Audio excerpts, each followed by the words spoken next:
করবে না। আমরা আপনাদেরকে কথা দিচ্ছি, জামাত ইসলামকে যদি কচুয়াতে আপনারা দায়িত্ব দেন আল্লাহর উপর ভরসা করে, আমরা এতটুকু কথা দিচ্ছি, আমরা দুঃখী মানুষের পাশে দাঁড়াবো, আমরা গরিব মানুষের পাশে দাঁড়িয়ে অসহায় মানুষের পাশে আমরা সহযোগিতার হাত বাড়াবো।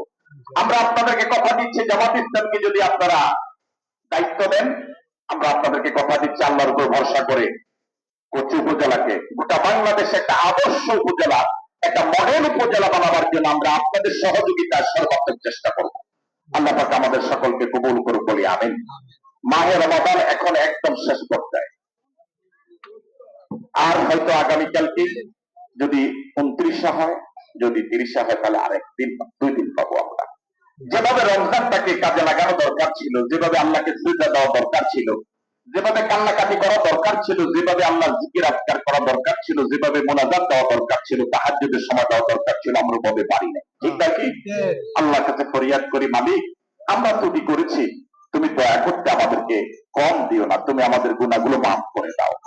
আল্লাহ তুমি আমাদের মৃত লোকদেরকে কবরে জান্নাতের বাগান বানিয়ে দাও। আল্লাহ তুমি আমাদের সকলকে তোমার গোলাম হয়ে, তোমার নবীর খাঁটি উম্মত হয়ে কবরে যাওয়ার তৌফিক দান করো। আজকে এই প্রোগ্রামের আয়োজন করেছে বাংলাদেশ জামাত ইসলামী 12 নং আশরাফপুর ইউনিয়ন 7 নং ওয়ার্ড। এই প্রোগ্রামের সভাপতিত্ব করছেন জনাব হযরত মাওলানা আব্দুল করিম সাহেব, যিনি এই ওয়ার্ডেরও সম্মানিত সভাপতি জামাত ইসলামের। ভাইকে একটু দাঁড়াতে বলছি। নেতার মতো লাগছে না, উনি এই ওয়ার্ডের সভাপতি, ওনাকে চিনেন তো আপনারা? ভাইকে আপনারা সহযোগিতা করবেন, এতটুকু আহ্বান রাখছি।